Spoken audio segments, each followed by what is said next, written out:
Mis gentiles amigos, ya vimos la primera palabra de las 11 palabras claves que están contenidas en la Biblia a través de la palabra de Dios. La ira se presenta en la Biblia de manera dual, como una expresión justa de Dios, como una emocionalidad humana que puede llevar a la irracionalidad y que puede llevar a la sinrazón y a la maldad.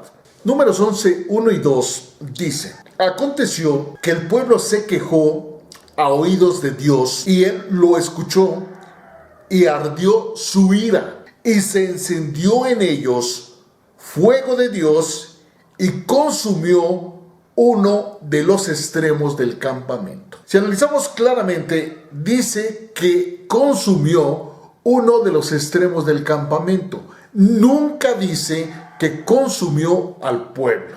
En el versículo 2 dice: entonces el pueblo clamó, que ya vimos la importancia de entender qué significa clamar en la palabra de Dios, a Moisés, y Moisés oró a Dios y el fuego se extinguió.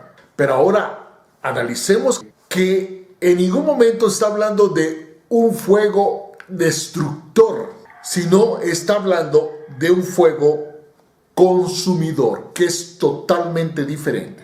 Y por eso el lugar en donde sucedió esto se llamó Tabera, porque el fuego de Dios se encendió en ellos. Nos damos cuenta que es totalmente diferente a que la ira de Dios destruyó a su pueblo. Es completamente diferente. Ahora veamos lo que analiza este hombre extraordinario llamado Emmett Fox con respecto a la clave espiritual de entender la diferencia entre la ira que destruye y la ira que consume, que enciende, que fluye. Nos podemos dar cuenta que en la palabra de Dios contenida en la Biblia se encuentran muchas referencias con respecto a la ira de Dios. Y esto definitivamente intriga a muchos, perjudica a todos y permite que muchos no quieran saber absolutamente nada de este Dios extraordinario.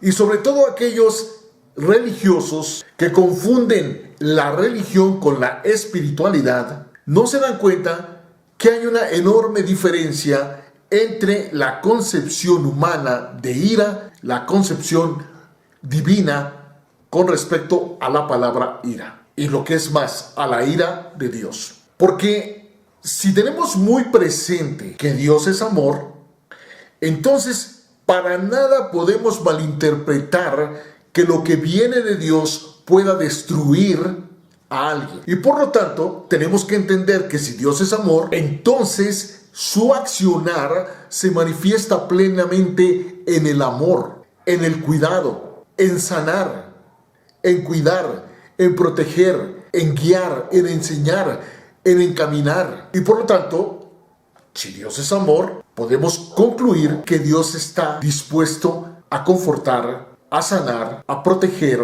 a cuidar, a bendecir, a guardar, a confortar, a inspirar, a enseñar, a guiar, a proveer. Que eso es todo lo que debemos nosotros esperar de un Dios que es amor. Tenemos que entender que en la palabra de Dios contenida en la Biblia, la palabra ira es que significa gran actividad.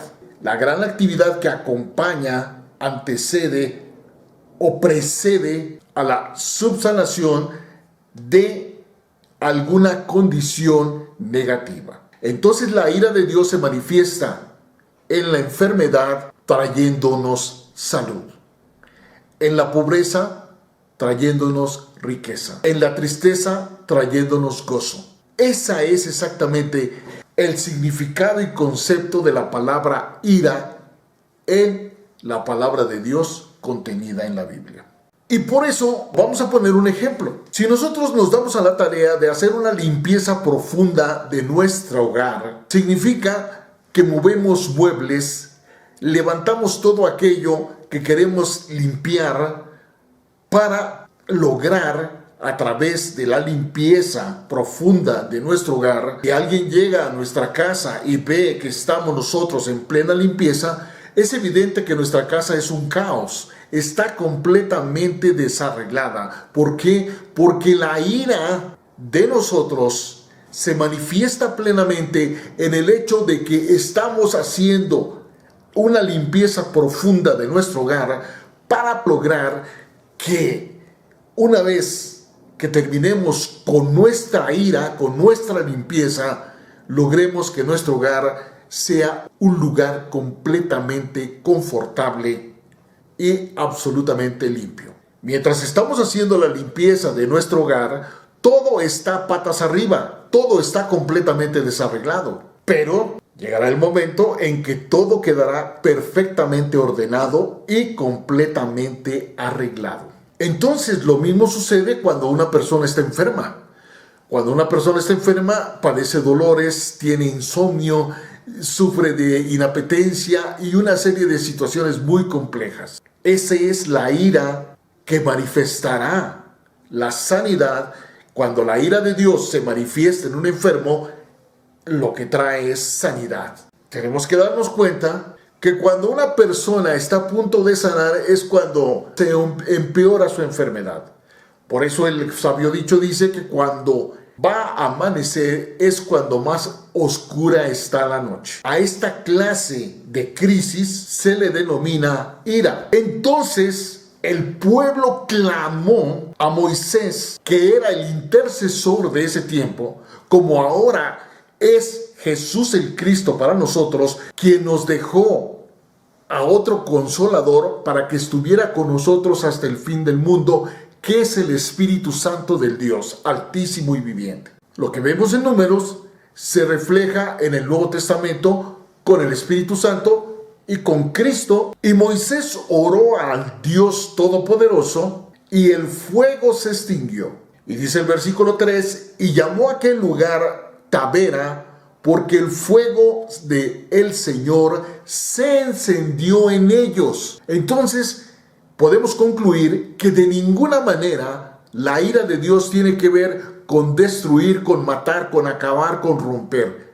Porque eso es justamente lo que nos han querido enseñar. Un Dios de ira destructiva y no un Dios que manifiesta su ira para que el fuego de Dios, el Espíritu Santo del Dios Altísimo y Viviente, encienda y prenda nuestro espíritu para que estemos en completa y absoluta comunión con Dios. Y si analizamos el versículo 4, dice claramente, y la gente extranjera, es decir, aquellos que no tenían a Dios como su Señor, como su Salvador, que no tenían el conocimiento de Dios, aquellos impíos que denominan los judíos, se mezcló con ellos y tuvo un vívido deseo, y los hijos de Israel, es decir, aquellos que buscan a Dios y lo encuentran, volvieron a llorar y dijeron, ¿quién nos diera de comer? Aquí vemos que ya el 4 ya es una agregación de la palabra. Podemos darnos cuenta que en 2 de Crónicas 34:25 dice que la ira de Dios se derramará sobre la gente por haber adorado a dioses falsos. Esto quiere decir que cuando creemos en la limitación, creemos en la pobreza, en la miseria, en la enfermedad, en el dolor, en la tristeza, en la amargura, en el quebranto, estamos adorando a dioses falsos. A eso se refiere la palabra de Dios. Y por lo tanto, no solamente abrigamos pensamientos negativos, sino sentimientos que nos llevan a mantener emociones destructivas. Y por lo tanto, en una situación de adoración a dioses falsos, tienen que venir problemas, dificultades, situaciones que no queremos realmente en nuestra vida. Pero si hacemos el tratamiento que nos muestra Números 11, 1, 2, entonces la ira de Dios vendrá sobre nosotros y sobre nuestras vidas. Y por lo tanto, se desharán todas estas cosas nefastas y negativas que puedan suceder en nuestras vidas, todo el daño que puedan causarnos y en consecuencia nos traerán a nuestro espíritu amor, gozo y paz. A nuestra alma, mente y corazón, paciencia, benignidad, bondad. Y podremos manifestar con nuestro cuerpo la fe que realmente tenemos en este extraordinario Dios, la templanza que nos permite decir no a la adoración a este tipo de dioses que nos enseñan a través de los medios de comunicación a adorar, y la mansedumbre para saber que a pesar de que estamos en el mundo, no somos del mundo. Por lo tanto, los problemas que existen en el mundo no tienen por qué perjudicarnos a nosotros que no pertenecemos a este mundo.